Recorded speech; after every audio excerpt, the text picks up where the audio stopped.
Hey, what's going on? And welcome back to the Step It Up Entrepreneur Podcast. Your host, Tomas Keenan.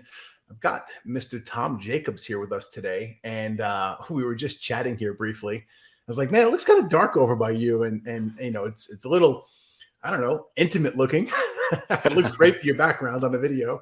And I said, you know, what's going on? Like, how come it's dark? What are you doing? So I want to kind of start off and I want you to explain a little bit. So you're a US dude and you're now, if my notes are correct, you're in Singapore.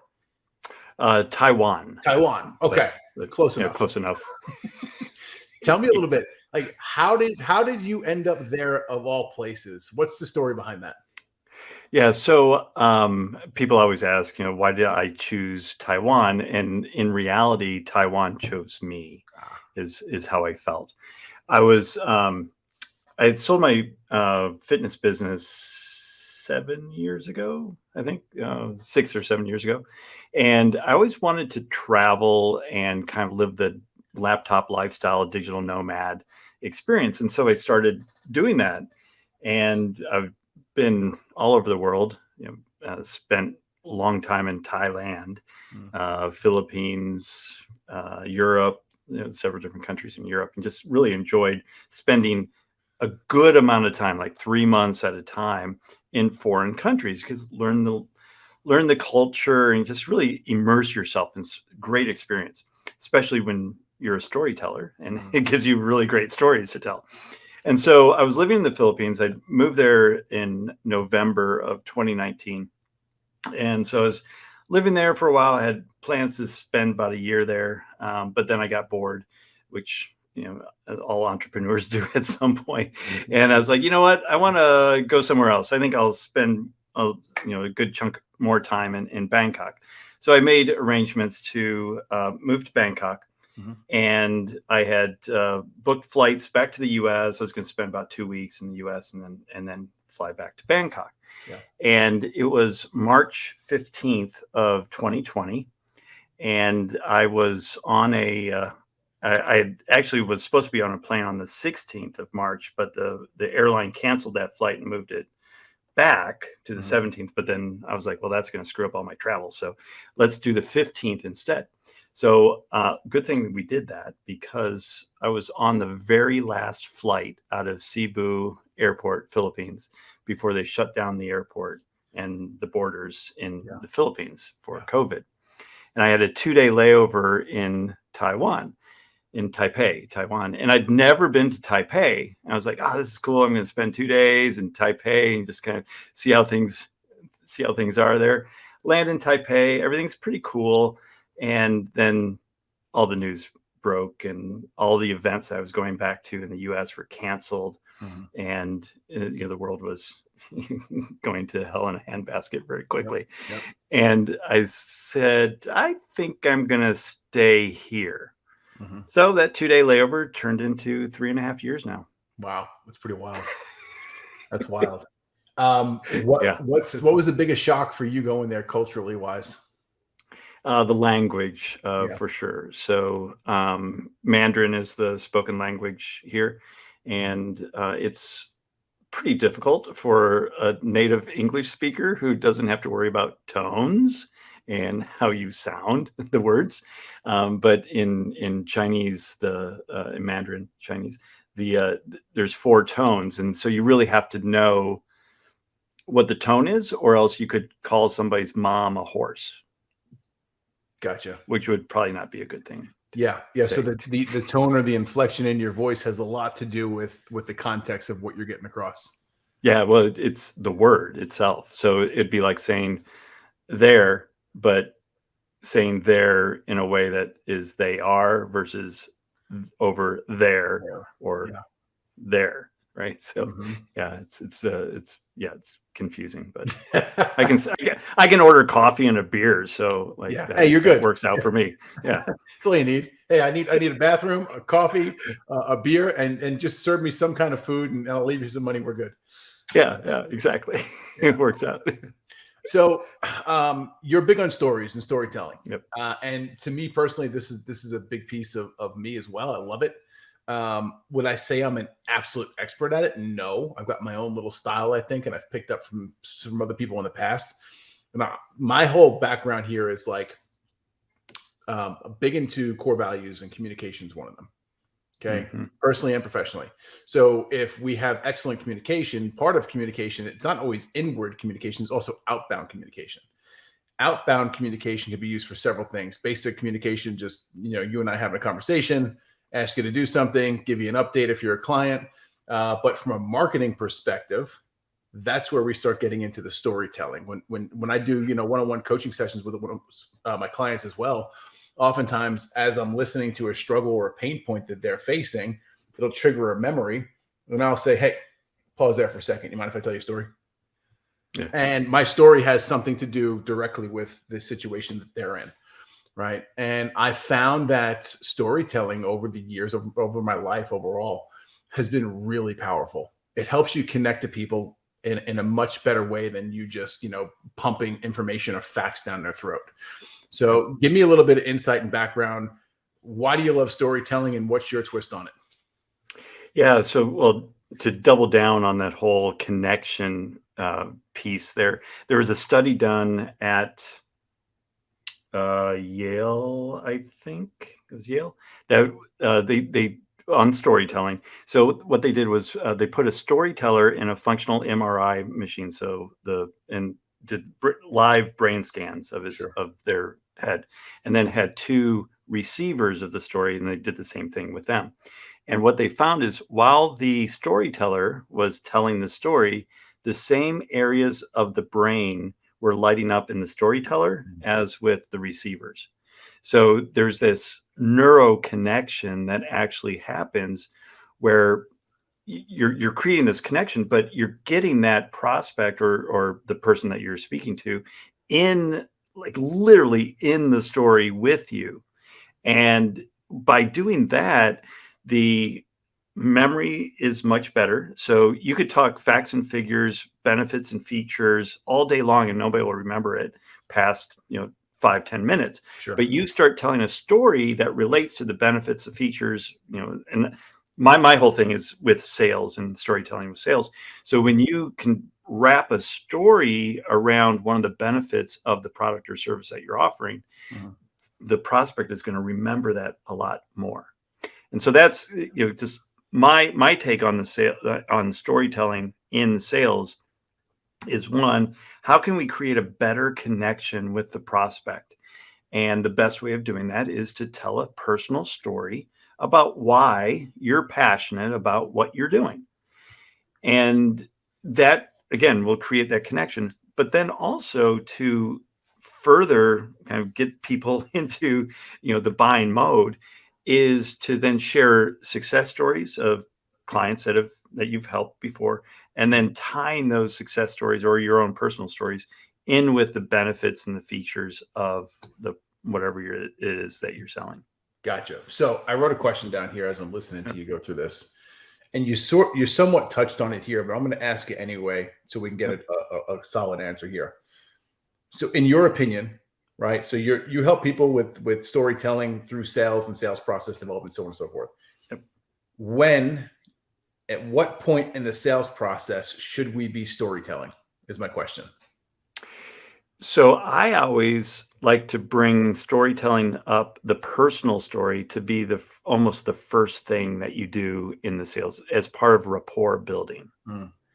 So it could sound like, I'm so happy to be here with you guys today. One of the reasons that I'm in this business is because, and then you go into your story. And you can keep it, a 2-minute story, a 1 minute. If you're doing a presentation, you might have a 5 to 10 minute version of that same story. Yeah, for sure. For sure. What are some situations that you've been in where, you've had to share an embarrassing story that you think it's beneficial to the situation? Whenever I do selling from the stage, and I was working for another company doing coaching, and they were selling business advice or business coaching for fitness professionals. And since I had a fitness gym, I was working for them, and I was teaching sales process, marketing, and all that for your fitness center. And every time that I went to the sales aspect of the training, I would always tell my story of how I could not sell anything. I couldn't close a door to save my life when I first opened up my fitness business and almost went broke. Yeah. And so I go through this story as a way to show, like, I have the scars to prove that, you need to go through these situations to learn, but learn from me so that you don't have to take those scars on yourself. Yeah. I align with that big time. I did something similar, and it wasn't really necessarily during the sales process. A couple of years ago, I got this wild hair up my ass to write a book and started going down that path. And in the book was a lot of, hey, these are some things you need to do in your business if you want to succeed, kind of thing. These are some things you need to do to fix things that are probably broken already. I gave the bullet points and the steps to do so. But going back to storytelling, I tied in a lot of personal stories into the book and explaining why this was so important. And to going back to what we just talked about here, embarrassing stories, I share some stuff in there that I am not proud of. So some, real big blunders I've made in my business and personal life that have affected me negatively, for years past. But I think that is really important. And it's a different mentality than it used to be. Mm-hmm. I think even a generation prior to us was all about, hey, don't ever share negativity. Don't ever share any of your failures or any of your fuck ups. And here we are, and we're like, hey, look at me. I screwed everything up in the whole wide world, and I'm just as normal as you are. Yeah, yeah. And I think there's a positive aspect to it, right? And it gets other people to realize, like, oh, that guy over there, even though he may have all this success and these cool things going on in his life, he may have the perfect family, he may have the perfect house, whatever. Yeah. At the end of the day, he still puts his pants on the same way that I do. That's right. And he's willing to admit that. Right. And I just think that's super powerful. And it's 100% allowed me to connect with people at a much deeper level than if I hadn't gone down that road. And I'll end on this. I got a lot of hate from people in my life, especially people who were in my close inner circle, including my ex-business partner. When this is the book, it's getting ready to go out. Like, your name's in it. You may want to review it and whatnot before this thing goes to the publisher. And I got a lot of hate from him directly. It's one of the reasons we're no longer in business together. And several other people in my life who were like, hey, I don't think you should go out there and share some of that stuff. Maybe you should hold it back a little bit and be a little bit more reserved. It's like, no. And you know what? I'm really grateful that I didn't, because it has helped me tremendously moving forward. Yeah. Yeah, absolutely. And that's one of the first things I work with clients on is getting over the fear of sharing a very personal moment. Because it's often, and I hate to use this word in terms of vulnerable, because I think it gets overused way too much. But it's a good description of just, bearing your scars that you've gone through, and not to make it so that, people are just giving you sympathy, but as a way of helping people not to experience the same thing that you went through. Yeah. And I'm sure the book, people that have read your book is like, oh my God, this is amazing. I don't want to go through that too. I'm going to take his advice. Yeah. It's kind of the whole point of, I'm all about passing along my education to others, and I'm not looking for a dollar. Right. Mm-hmm. I'll lay it all out on the table and here, have at it. Yep. Right. And my theory on that is this, and I've experienced it several times.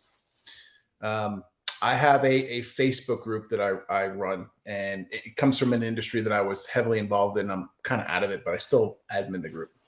And when I was very active in that group a couple of years back, I would go in there and I would stream live from my computer into the group once a week, and I would do a training. And that training would be me literally opening up the back end of my business, showing the software that we're running, showing the templates, showing the new, whatever it was. If it was an Excel template, if it was an email sequence that we were sending out, if it was something to do for the fulfillment side of the service-based business we had, like, I was sharing all of it and not looking for anything in return. And I had a lot of people reach out to me who were like, hey man, I don't think you should do that. Like, you're crazy. Like, Why? Let me hear your reasoning on it. And they just, came up with a bunch of bullshit. But my whole theory on it has always been this. Okay. I've got this information.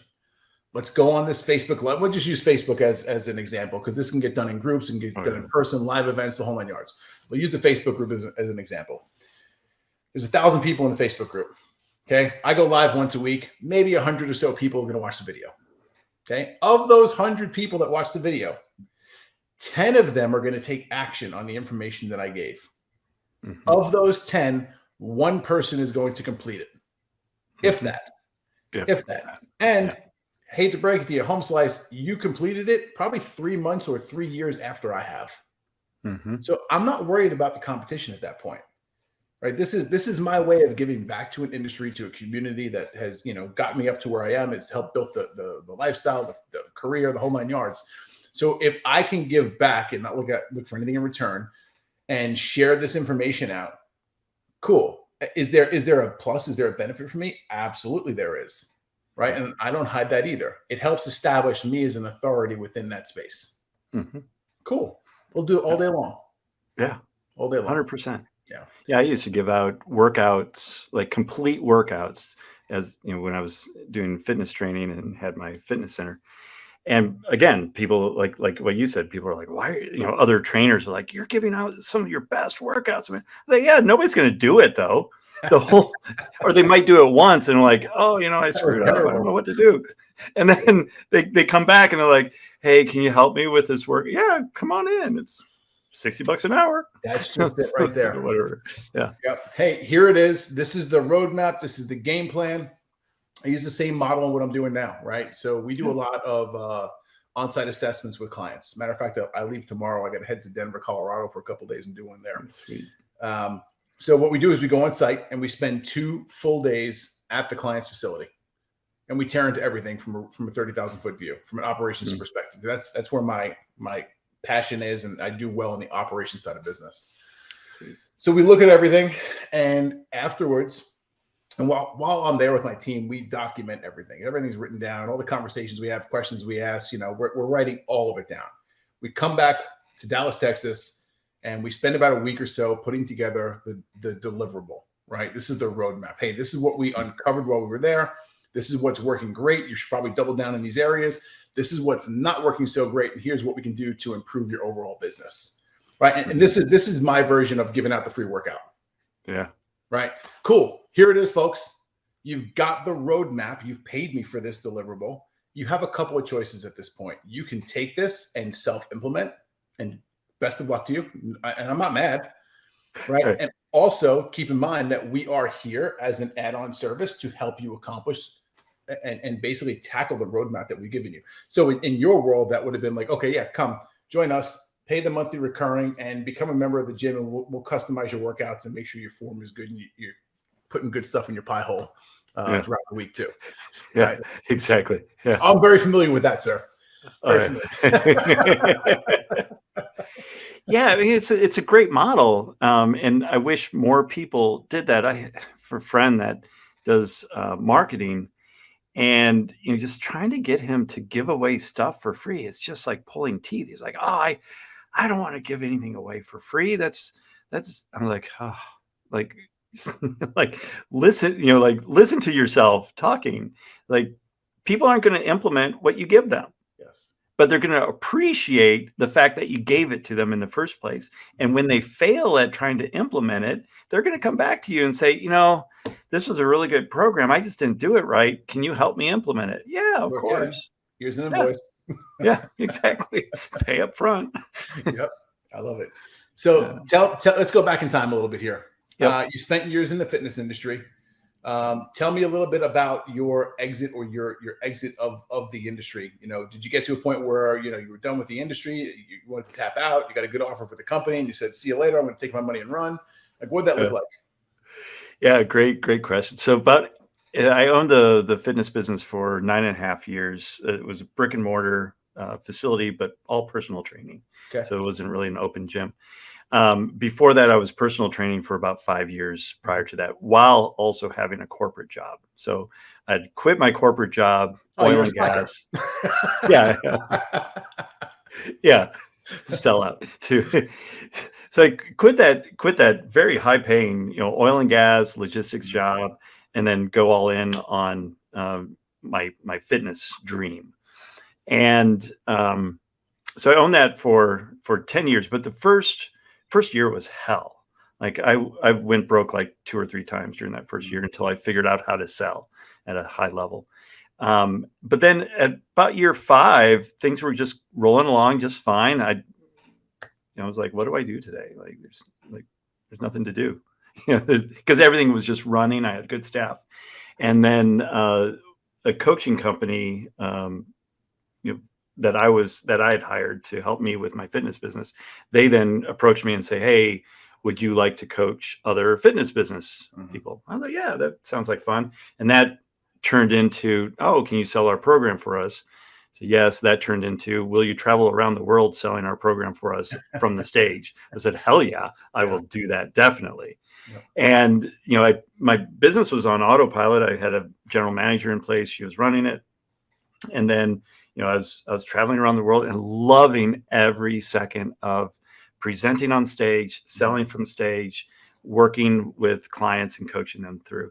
And that's gave me the bug. And so once I exited that company, I started coaching people while still running my facility.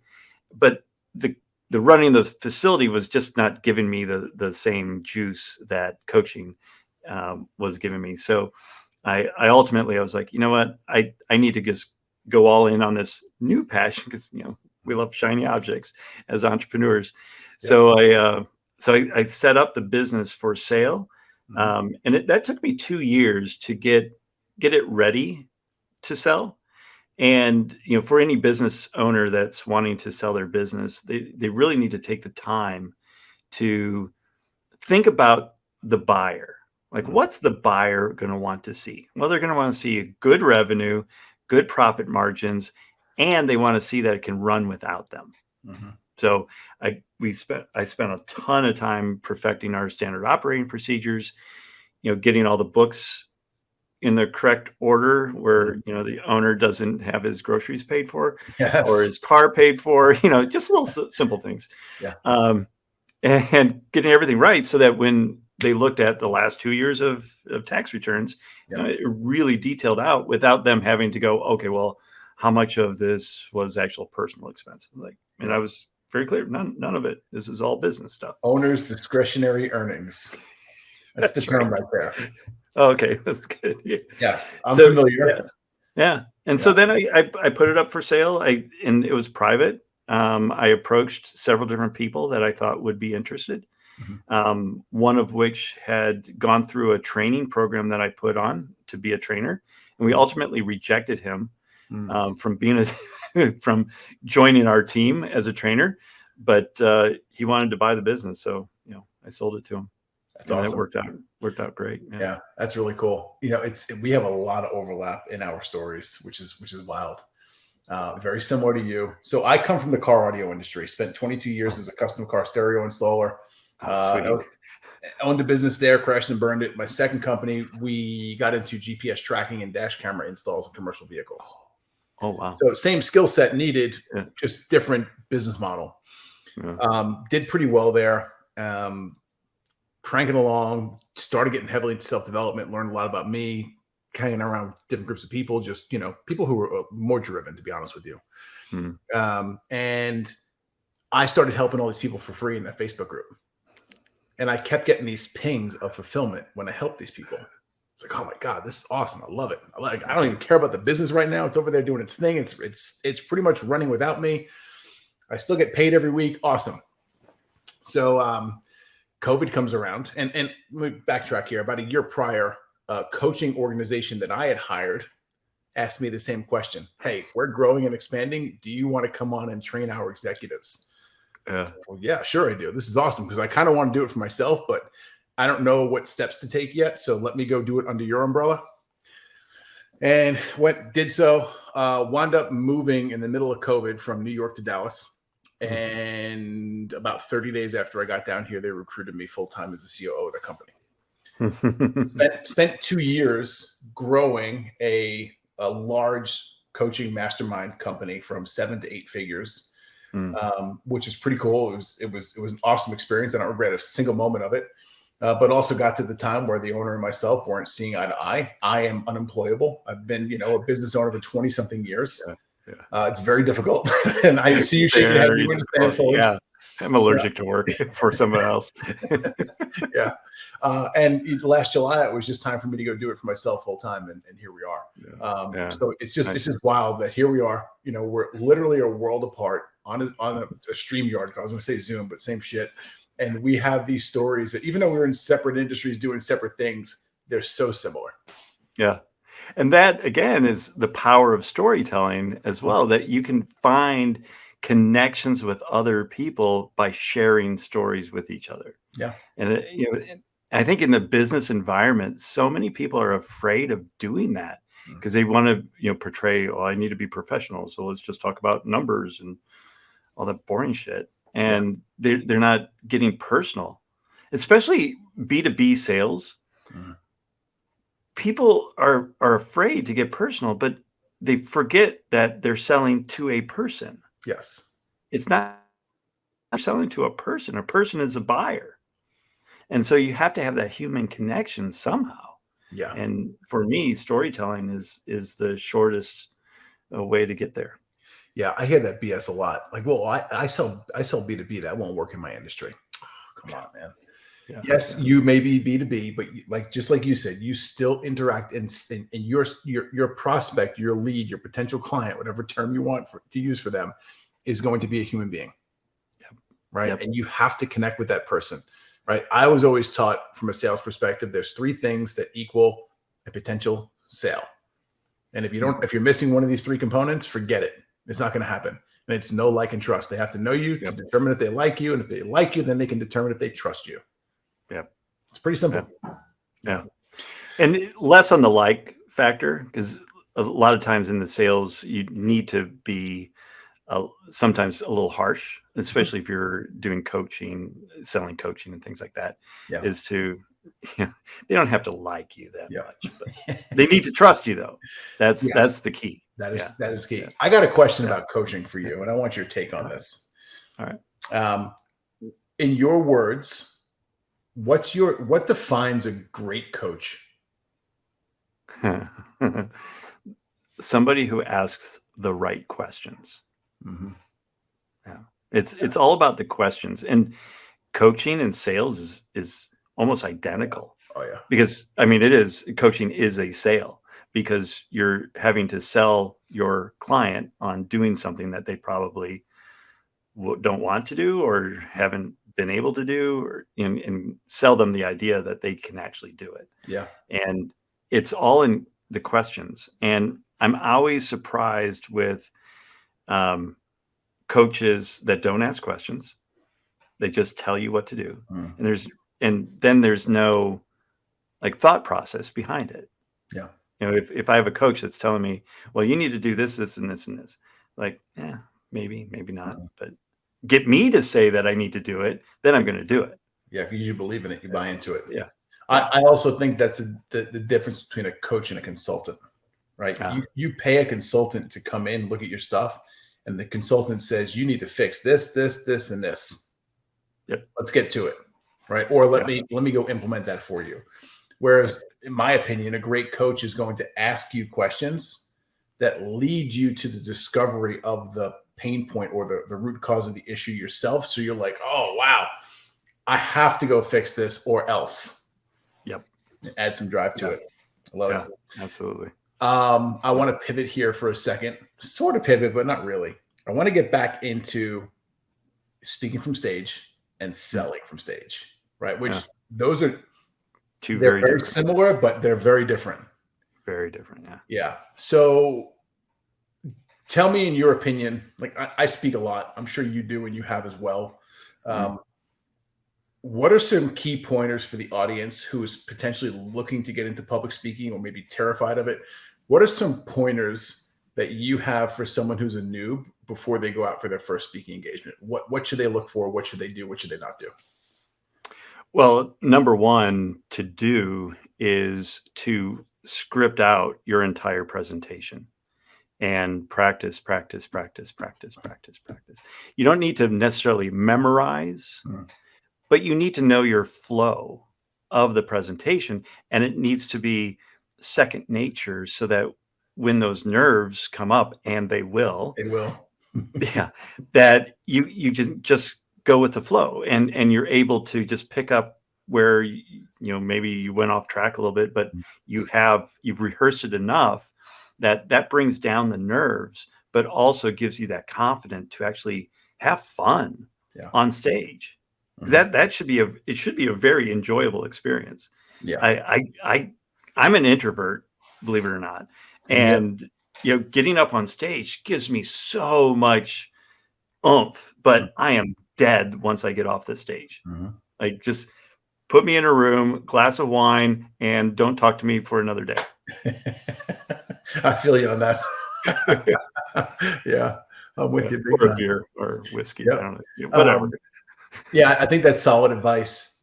One of the rules that I have for public speaking is there's always storytelling involved. Yep. Okay. And I will never present on something that I don't have personal experience with. And the reason for it is, if I've lived it already, I can recall from memory the story. And I don't need a script. I don't need slides. I can just go with it. Because, and look, if you speak enough, I'll give you a quick story here. How about that? If you speak enough, you're going to run into technical problems. Yeah, of course. Last August, 2022, I fly out to Salt Lake City to go speak at a gentleman's event at a hotel in downtown Salt Lake, one of the Marriotts or something. And had weeks upon weeks of notice. We had come to an agreement. He was going to fly me out, pay me some money, come speak at his event. Cool. And like anyone who's getting paid for something, I'm going to put some prep time into getting ready for this thing. I just think that's the right thing to do. So get some slides together. And this is, it's got an elevated stage. It's a room, probably 200, 300 people in the room. It's in a nice hotel. There's going to be, audio video system. There's going to be video cameras. It's production. Yeah. Awesome. So cool. Know what I'm working with. Because if I'm going into a room of like 10 or 15 people, like, we're not doing slides. It's just not happening. Right. No. Yeah. So, all right, cool. Get there. And I get there the evening before. We go out for a speaker's dinner, wake up the next morning, go to the gym in the morning. My whole morning routine kind of stays in place when I travel as much as possible. Get up. I get out of the gym, and it's like, I don't know, 8:30 in the morning. And I see his team has got this area in the hotel set up. They've got a nice booth out front. They're doing check-in waivers and forms and photographs for everyone that's coming in. It looks great. I'm like, oh, it's awesome. So I'm getting excited now. I run upstairs to go take a shower and clean up for the day. As I'm in the shower, all the lights go out. Okay. Not the first time this happened, but whatever. Right. Okay. Probably on the floor or something. Cool. Yeah. So finish up, get dressed, head downstairs, and find out that the power is out in the entire hotel. There's like 2 emergency lights on in the hallway kind of thing. It's middle of summer. It's starting to get hot in here now. Like, it's a disaster. So now, from someone who's also hosted lots of events, from the event coordinator perspective, like, I feel for this guy. I'm like, oh man, this is not good. You got a bunch of people in the room. They paid big money to come to this event and see people. And now we've got 2 emergency lights on in this entire room. Yeah.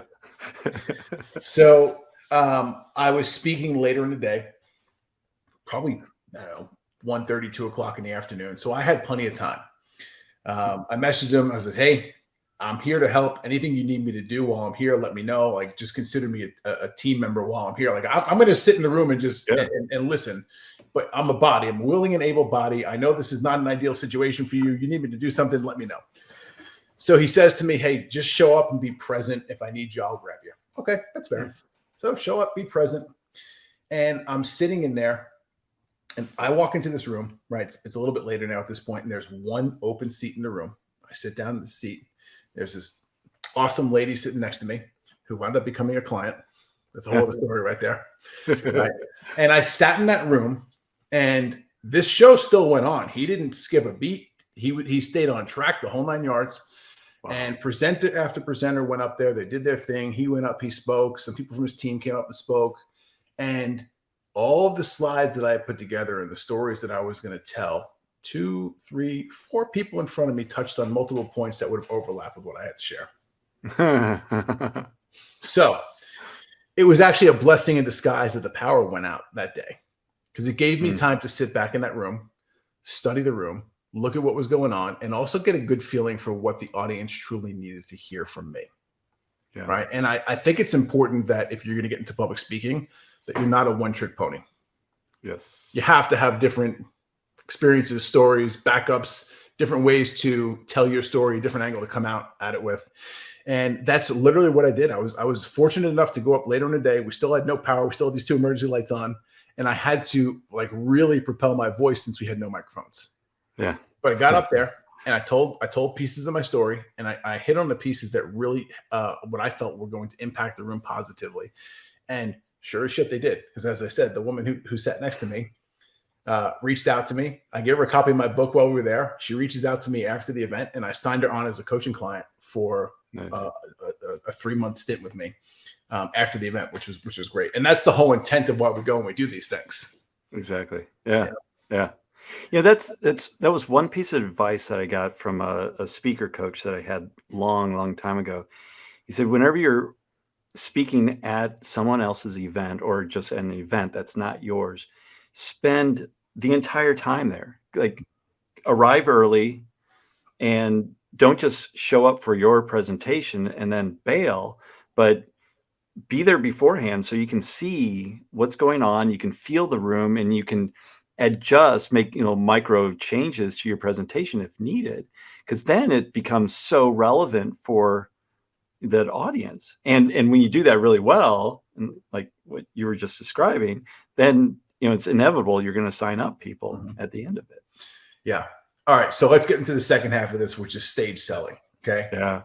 So this method that I used here was I wasn't selling from stage. It was a no part of the event, and I'm fine with that too, right? I understand it. The no pitch. It was no pitch. Yeah, no pitch. So cool. I'll tell people that they can connect with me and reach out and like, hey, here's some free books and whatnot. Oh, and by the way, there's calls to action in the book, so we'll get some business out of this, of course. But I also understand that from an event coordinator perspective, right? And for those people who are listening to this who don't know the event industry well, nobody is running events for their fucking health. I mean, nobody. Nobody is running an event because they want to give you some free information and collect and break even at the hotel. Nobody. Right. They are going to attempt to sell you something or upsell you into something on the backside of that event. So just beware. I'm not saying it's a bad thing. I do it as well. But anyway, going back into selling from stage. This is something that I haven't done enough of to speak confidently about. So tell me a little bit about, your experience with it. What are some best practices to do it? Because one of the things that I hate is you go to an event and all it is a sales pitch, and everyone on the stage they just seem like a slimy car salesman. Yep. What are ways or what are things people can do if they are in a situation where they're going to sell from stage? How do you not come across like the greasy car salesman? Yeah. So I think it all comes down to mindset of the speaker. And it's so important to have the mindset of, I want to share all my best information without going into too much detail that gives the audience a false sense that they can do it themselves. So I call that, sell, you give away what they need to do and you sell them how to do it. So, and that's a key distinction, because my very first time selling from the stage was in Loughborough, England. I probably pronounced that wrong. But it was at a fitness conference, and the company that I was working with, the owner, hired a stand, and then also with the stand got speaking opportunities as well. And so I was one of the speakers, and I was going to do an hour-long pitch and training on the 7 point of selling fitness. And so, I was all prepared. I, rehearsed. I went through everything. I did the event and I was on fire. And I just gave all the best information that I had available. And at the very end, I was like, guys, just one more thing that you need to do. If any of this resonated and you want to go deeper with your sales, then we have a program. It's a 12-week sales training program, and it's just 2,000 pounds. So I'm going to send out, little forms, and everybody got a little form, 60 people in the room. Mm-hmm. And I got a big old goose egg back. Nothing. It was, and the owner was actually yelling at me after the event. Why the fuck did I bring you all the way to England to do this? And you didn't even sell anything. Mm-hmm. Like, you should pay me for your airfare or something. Like, it was being ridiculous. And, I went back and I was like, God, this is like, what did I do wrong? And I went back and I hired a coach then like the very next week to help me with this.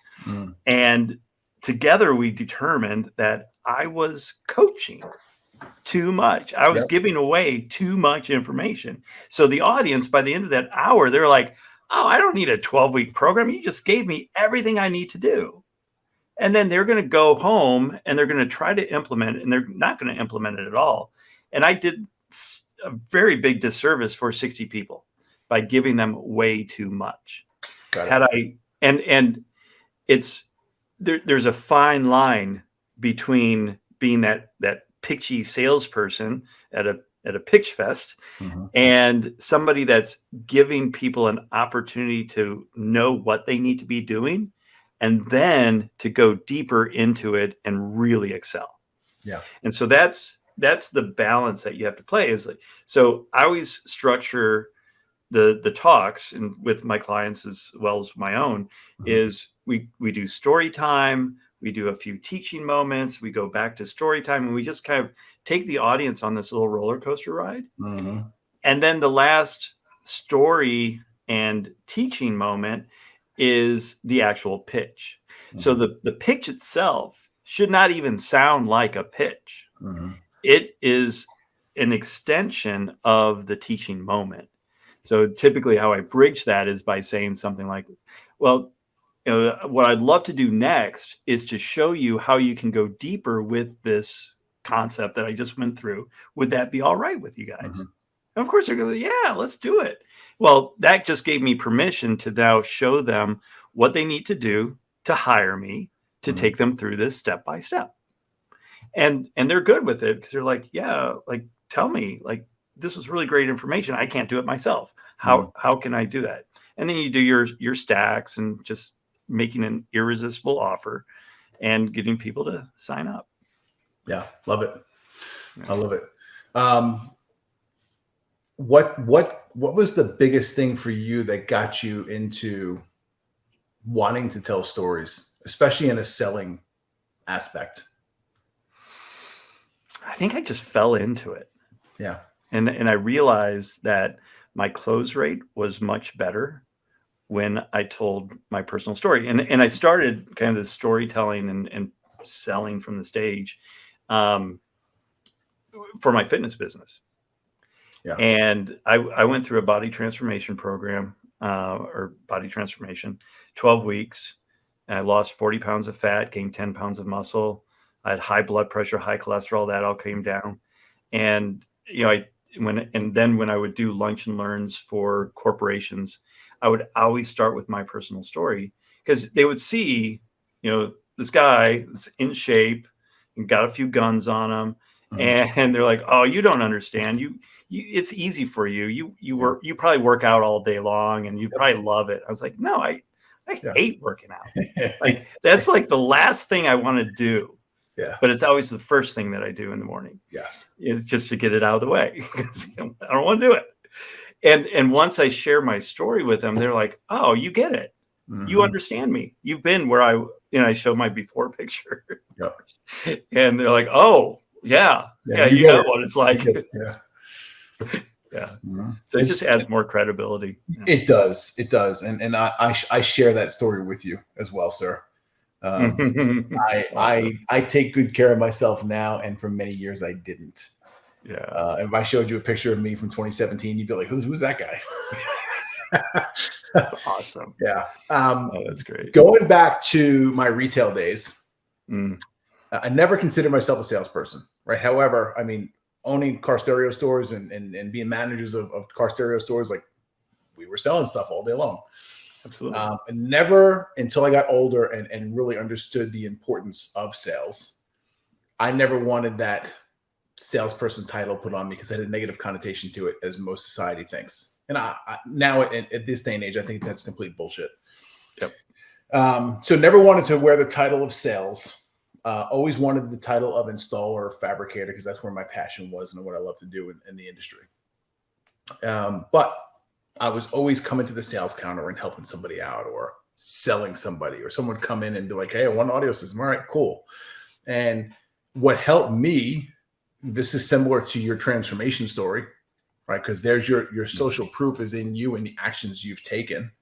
What helped me was, okay, hey, let's go outside and take a look at your car, right? Let's look around it. And I'm big on spotting clues in what a person's into by their personal belongings.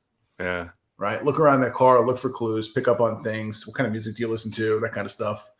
And at the same point in time, cool, that's awesome. Hey, while we're at it, you want to see something cool? Come over here. My car is like three over from yours. Take a look at this and look what I did. Right. So here, I'm the industry professional, the expert. Yeah. I have access to anything in this world. I can put it in and install it any which way, shape, or form I want to. And this is what I chose to do. So take a look, listen to this. Let me know what you think about it. Yeah. And I mean, it's game over at that point. Yeah. At that point, it's like, hey, let's go inside. How much money do you want to spend? Yeah, absolutely. Yeah. I mean, that's why I tell newbie salespeople all the time. It's like, you're not in sales. You're a problem solver. Yeah. And your first mission is to find the problem. Mm-hmm. And the second is to solve it. And if you can't solve it, then you refer them out to somebody else who can. Yeah, that's an honorable thing. That's as simple as it gets. And it's a good thing to do. Yeah. Right? I call it being a people connector. Yeah. Absolutely. So I got a coaching client who comes in who's like, hey, I have a problem with, I need to implement something XYZ in my business. All right, cool. Hey, Joe, I've never done that before, and I'm not going to blow smoke up your ass and tell you that I can't help you. Yeah. Okay. However, I know Joey over here up the block who can do this because this is all he does in this company. Yeah. Right. So I think it's really powerful being a people connector. I also think it's powerful that you build a network of others so you can become that people connector. Absolutely. In my opinion, it unlocks the law of reciprocity within others. You do something good for them. You're hitting multiple parties at the same time, especially if they wind up doing business together. And both of those people will reciprocate at some point in time. You just don't know when or how it's going to show up. Yeah. Yeah. I remember one person that, I was trying to sell the coaching program to for this old fitness coaching company. And I've been talking to him for 6 months trying to close the deal. And, I would never just ask, well, are you ready to buy? Are you ready to buy? Are you ready to buy? But rather I would just say, hey, during our initial conversation, you were talking about this problem. I just had somebody solve it by doing this. Thought you might benefit from it. And, later, 6 months down the road, he buys the $25,000 coaching program. And he was like, you know what, Tom, I really appreciated that you weren't just pressuring me to buy all the time. Yeah. I didn't feel pressure, but I knew you were wanting to sell me, but you kept giving me really good information. So it was a no-brainer to buy from you versus anybody else that's out in the industry. And he's a friend to this day, and it's in those connections, even the very first person that I sold at my fitness business, she was with us for 8 years in the company. And had I just done my normal buy 10 sessions, get the 11th for free, she probably would have been there for 11 sessions and quit. Yeah. But when I learned the whole process of selling with integrity, selling from the heart, and doing a consultative sales approach, she bought 100 sessions from day one and kept renewing them year after year after year. Yep. She bought my first car. That's awesome. That's awesome. All right, so let's talk about your business a bit here before we wrap up for today. You're in the business of coaching others in speaking and for sales. Sales, yeah. Yeah. So Yep. tell me a little bit about the offerings, the programs you have in place, how you help your people, and then let's wrap it up with where people can come connect with you and learn more. Yeah, cool. So the primary thing that I work with people on is the sales process. And whether they're doing that one-on-one or one-to-many. So stage selling and individual selling in my world is almost identical because it's the same presentation. So we always work on, and it's always a 3-month commitment, and I like to work with people on short terms. And if they want to continue on, they can. But 3 months. And we work on 3 things: the presentation, the performance, and then the profits that come from doing that properly. So the 3 Ps. So presentation, what are you going to talk about? How are you going to talk about? What stories are you going to implement? The performance, and again, this is stage or on Zoom, it doesn't matter. You still need to have a performance with your presentation. Yeah. Because if you're selling on the phone, all you have is your voice. And if you have a monotone voice, or you have, there's no inflection, there's no feeling to it, then it gets kind of boring because it sounds the same day after day after day. But if you use your full range of voice, and you can get excited with people, and you can get really serious with them as well when needed, then it becomes a more dynamic and interesting sales conversation. Yeah. And then the profits is now, how do you do all the back end stuff that salespeople don't like to do, but can ultimately help them go at a higher level, and how can you automate a lot of the sales process so that you aren't having to do a lot of administrative stuff, but rather you're focused on selling and getting better at sales. Yeah. So that's the impact sales system is what I call it. Yeah. Love it. I love it. I think it's very needed in a lot of spaces, a lot of industries, a lot of people. I think there's a lot of people out there who have gone out and hired coaches in many other areas. Like, hey, I need help with this, I need help with mindset, physical fitness, whatnot. And sales is one of those that's just not grabbed onto very often. I find the same thing with what I do with the operation side of things, because everyone's like, oh no, like I could sell. I'm good. I'm pretty good at it. Like, yeah, we did $1 million last year. Okay, what if you did 2? Yeah. Exactly.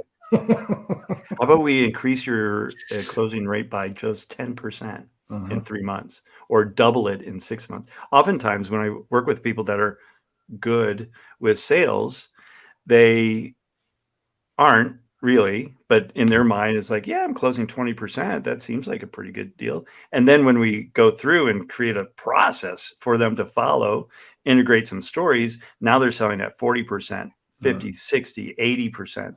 And they're like, wow, what a difference. Yeah. You don't have to work as hard. Yeah, for real. And all of a sudden the trash leads aren't trash leads anymore. No, not at all. Yeah, I love it. Where's the best place people can go learn about you and connect with you and maybe sign up and do some business with you? Yeah, cool. So my website's the best place to start, and that's www.tomjacobs, TOMJACKOBS.com. And if they add a /storybook to the end of that, they can get my workbook on how to create their own personal stories. So you just walk them through I think it's a 5-step process to create their own personal story. And then I have a added training that I do live with a client of mine to show how we rearranged her story and really made a dramatic story out of it. Yeah, I love it. I think it's awesome. I think it's powerful, and I think it's very needed in the small business space right now. Cool. Thanks. So, appreciate you coming on here today and sharing your story and some great info with us. No problem. It was a great conversation. Appreciate it, Thomas. Thanks. Thank you for tuning in to the Step It Up Entrepreneur Podcast. Make sure you head over to stepitupentrepreneur.com and make sure you subscribe so you never miss an episode of the Step It Up Entrepreneur Podcast.